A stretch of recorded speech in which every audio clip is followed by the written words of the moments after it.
안녕하십니까. 목회의 관점으로 본 요한계시록 이윤식 목사입니다. 이번 시간은 요한계시록의 기록 목적과 상황에 대해서 보겠습니다. 첫 번째, 이 저자는 누구인가 하는 그런 문제입니다. 요한계시록은 요한이라고 불리는 반모섬에 유배되어 있던 한 사람에게 주어진 예언적 환상을 기록한 책입니다. 저자는 자신을 예수 그리스도에 대해서 증언하고 그의 신앙 때문에 추방되어 유배 생활을 하는 하나님의 종 요한이라고 밝히고 있습니다. 요한계시록의 저자에 대해서는 장로 요한설, 선지자 요한설, 이름을 알 수 없는 익명설 등이 여러 견해가 있습니다. 크게 두 가지로 분류한다면 예수님의 제자였던 사도 요한과 같은 이름을 가진 사람이라는 그러한 견해입니다. 그러나 요한계시록의 저자는 자신을 요한이라고 분명히 밝히고 있습니다. 요한은 그리스도의 종이며 하나님의 말씀과 예수 그리스도의 증거, 곧 자기가 본 것을 다 증언하였습니다. 이런 저자의 단도직입적인 접근 방식과 일곱 교회의 정확한 상황들을 속속들이 알고 있는 모습은 그가 권위자로서 기독교 공동체들에게 편지를 쓰고 있습니다. 이 요한은 누구인가? 초대교회에는 요한이라는 이름을 가진 사람이 많이 있었기에 요한계시록의 필자 요한이 누구인지를 밝히려고 다양한 견해가 제시되었습니다. 전통적으로는 요한을 예수님의 사랑하는 제자인 사도 요한과 동일시했습니다. 교부들이 그렇죠.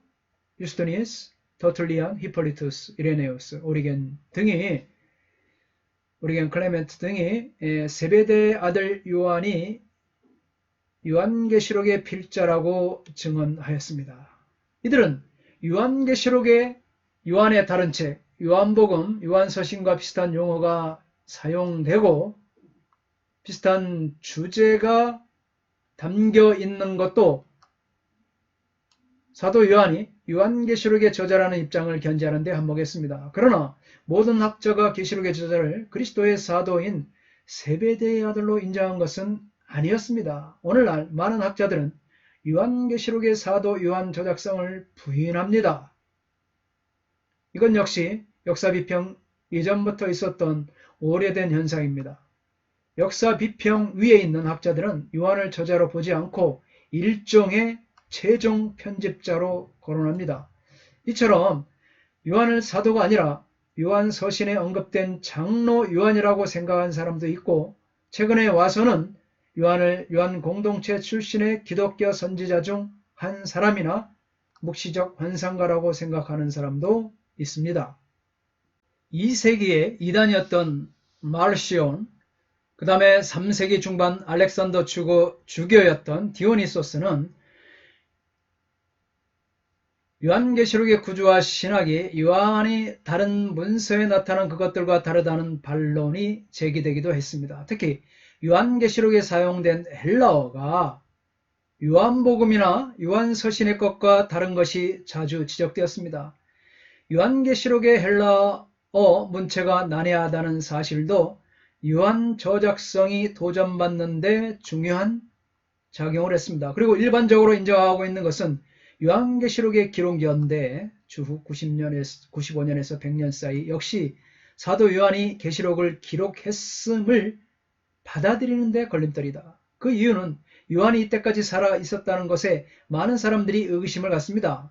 어떤 사람은 요한이 70년 이전에 순교했다고 주장하기도 합니다. 이런 여러 가지 주장도 요한이 요한계시록을 기록했다는 사실을 결정적으로 반대하면서 설득력 있는 대안을 제시하지 못합니다.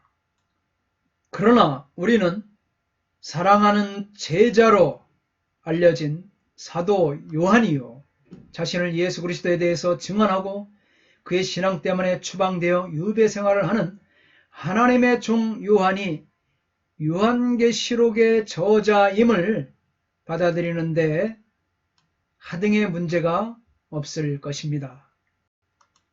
편지의 수신자를 보겠습니다. 요한계시록의 수신자는 지금 터키에 속한 소아시아의 7교회입니다.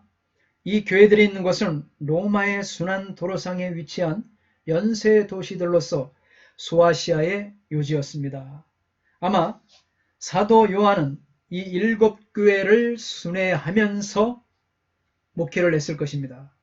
그리고 7교회는 유대인 출신 성도와 이방인 출신 성도가 혼합된 공동체였을 것입니다. 요한계시록의 독자를 다음과 같이 세 그룹으로 분류할 수가 있습니다. 첫째는 유대인 그리스도입니다.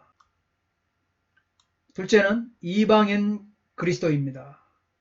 그리고 셋째는 기독교론을 견지한 그룹이라는 것입니다. 그래서 첫째 보면 회당으로부터 나왔지만 여전히 예수님이 사람일 수 없다고 생각하면서 유대주의로 돌아가려고 유혹을 받고 있던 그런 사람들, 유대인 그리스도인이 첫 번째 그룹이고, 또 두 번째 그룹은 이방인 그리스도인들로서 예수님을 단지 하나님과 유사한 분이라고 생각했을 법한 이방인 출신의 그리스도인들입니다. 그리고 세 번째는 앞에 두 그룹보다 더 균형 있는 기독론을 견지한 그룹이라고 할 수가 있습니다. 하지만 교회가 설립된 지 약 15년이 지난 시점에도 여전히 기독론에 대한 오해와 미성숙이 공동체를 여러 그룹으로 나눌 수 있었을까에 대한 의구심이 있습니다. 요한계시록의 수신자들인 이 소아시아 7교회는 모두 모든 시대의 교회 전체를 상징할 수 있기에 다른 신약 서신들처럼 계시록의 메시지도 신약 시대의 모든 교회들에게 적용할 수가 있습니다. 요한계시록의 기록 연대에 대해서 보겠습니다. 요한계시록의 저작 시기에 대해서는 크게 이 두 가지 주장이 있습니다. 하나는 네로 황제 시대라는 것입니다. 네로 황제 통치 중이거나 그 직후 네로가 황제로 있었던 박해 동안인 AD 64년에서 66년경에 기록되었다는 설입니다. 또 하나는 도미티아누스 황제 시대 때입니다. 도미티아누스 황제 재위기간인 AD 95년에서 96년경에 기록이 되었다. 그래서 이 두 가지 설이 있습니다. 이 두 시대는 기독교에 대한 정치적인 박해 시대였습니다. 그래서 계시록을 순교문학 또는 박해 문학이라고도 하고 있습니다. 네로가 황제로 있었던 박해 동안인 AD 64년에서 66년에 기록되었다는 내적 증거를 다음과 같이 주장합니다. 첫째, 이 바다에서 올라오는 짐승의 숫자인 666을 게마트리아로 해석하면 네로로 볼 수 있다는 것입니다. 여기서 게마트리아라는 것은 무엇이냐? 중세 카발리스트, 카발라주의자들이죠. 유대 신비주의자들이 신비한 통찰력을 글로 표현하기 위해서 또는 성서의 새로운 해석을 위해 즐겨 썼던 주석 방법이 바로 이 게마트리아입니다. 히브리 낱말을 풀어서 그 낱말을 구성하는 알파벳에 해당하는 숫자로 바꿔주는 주석 방법입니다. 어떤 사람들은 이것을 단순한 숫자 노름이라고 비난하기도 합니다. 또 어떤 사람들은 특히 어렵고 모호한 성서 구절의 경우 이것을 사용하지 않고는 만족스러운 분석을 할 수 없기 때문에 유용한 방법이라고 봅니다. 그래서 이 게마트리아로 해석을 해보니까 네로다. 바다에서 올라온 짐승의 숫자 666이 바로 이 네로라는 것이요. 이런 주장입니다. 한편에 두 번째 주장을 보면은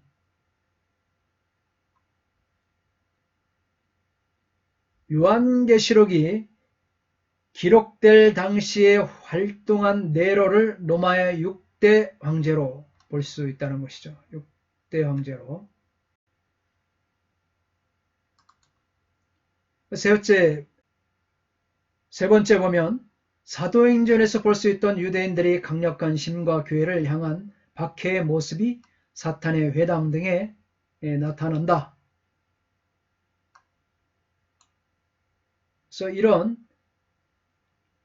첫 번째와 두 번째, 세 번째의 주장들에 의해서 네로 황제가 통치했던 64년에서 66년경에 기록되었다고 이들은 그렇게 주장을 하고 있습니다. 반면에 이 도미티아누스 황제 때 저작되었을 것이라는 주장을 봅니다.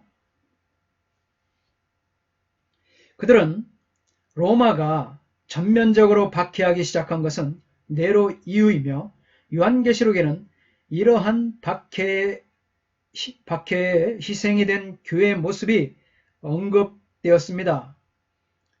1장 9절, 2장 10절, 13절, 3장 10절, 또 6장 9절입니다. 요한계시록에 언급된 소아시아의 교회의 상황은 박해가 절정에 달한 도미티아누스 황제 때로 생각하는 것이 적절하다며 그 이유를 다음과 같이 말합니다. 첫째, 요한계시록의 편지 부분은 그 형식에 있어서 바울 서신 전체 또는 적어도 어떤 부분을 알고 있음을 반영합니다.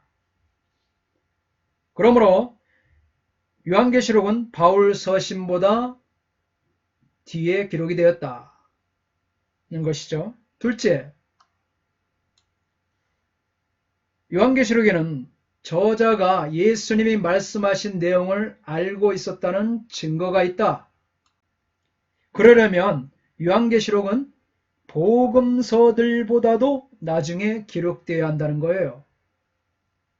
세 번째, 요한계시록에서 로마를 바벨론이라고 명명한 것은 예루살렘이 디도 장군에 의해 멸망된 주 70년 이후라고 생각해야 더 잘 설명됩니다.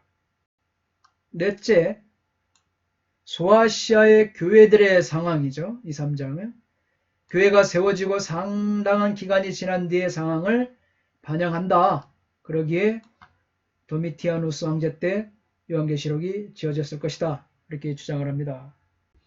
다섯째, 요한계시록에는 사도가 존재한다는 언급이 없다.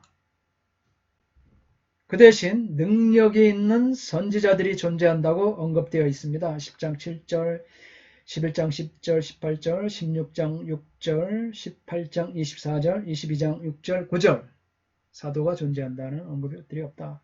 대신에 능력 있는 선지자들이 존재한다. 여섯째, 황제 숭배와 그리스도인들이 맞이한 위험은 네로 당시보다는 도미티아누스 제위 시절의 상황을 반영한다.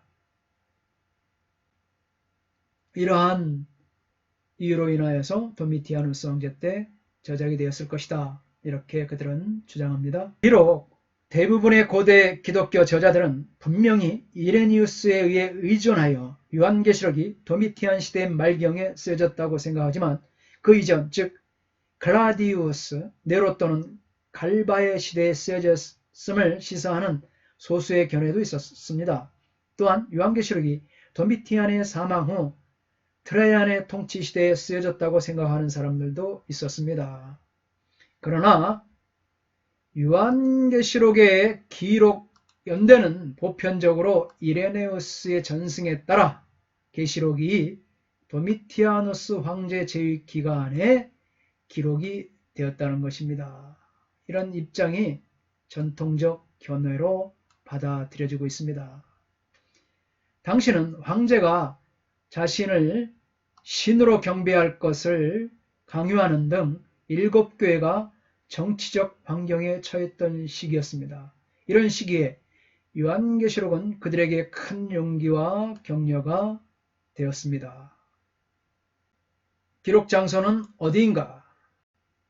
요한계시록이 기록된 장소는 반모섬입니다. 반모는 로마인들이 유영지로 사용했던 것입니다. 요한이 거기에 단순히 추방당해 와 있던지 아니면 그곳에 있는 동안 노역을 했는지 불분명합니다. 플리니와 알렉산드리아의 클레멘트 그리고 터툴리아는 요한이 재산과 시민권까지 박탈당했다고 썼습니다. 이로 미루어 요한은 박해로 반모에 그것도 강제로 이송되었을 가능성이 많습니다. 다음 시간은 요한계시록의 기록 목적과 상황 두 번째 시간으로 여러분들과 같이 만나뵙겠습니다.